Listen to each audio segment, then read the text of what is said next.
Beverly Hills, avec ses maisons gigantesques habitées par des stars hollywoodiennes, cette enclave chic de Los Angeles ne lésine pas sur l'arrosage.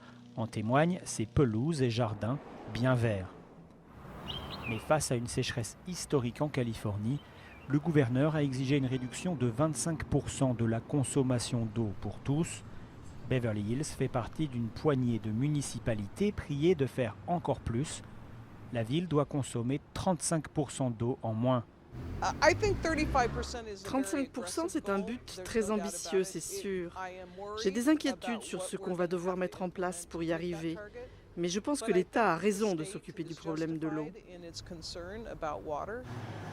Parmi les nouvelles mesures à l'étude, une limite sur l'arrosage extérieur à 2 fois par semaine et des amendes pour les contrevenants.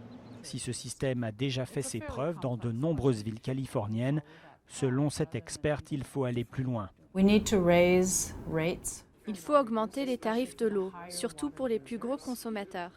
C'est une question morale. Si vous avez plus de terrain, est-ce que cela vous donne le droit de consommer plus d'eau ?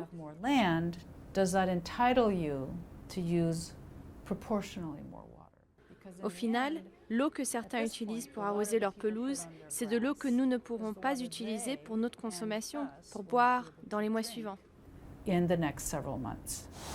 Devant la gravité de la situation, certains ont commencé à changer leurs habitudes. Les patrons de ce jardinier ont adopté des plantes plus résistantes à la sécheresse. Ce qu'on fait maintenant, c'est qu'on ne plante plus de fleurs comme les impatiences, par exemple, parce que leurs racines sont très petites et qu'elles se dessèchent très rapidement. On ne plante plus de fleurs comme ça parce qu'elles ont besoin de trop d'eau. Mais l'initiative reste rare pour une ville peu habituée à se serrer la ceinture. Beverly Hills a des jardins qui sont plus grands, plus travaillés. Par le passé, il y a toujours eu de l'eau en abondance. Donc c'est un changement drastique de nos habitudes et de notre culture. Et c'est vécu comme ça partout dans le sud de la Californie.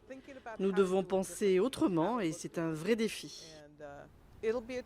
Un défi que les habitants de Beverly Hills devront pourtant relever.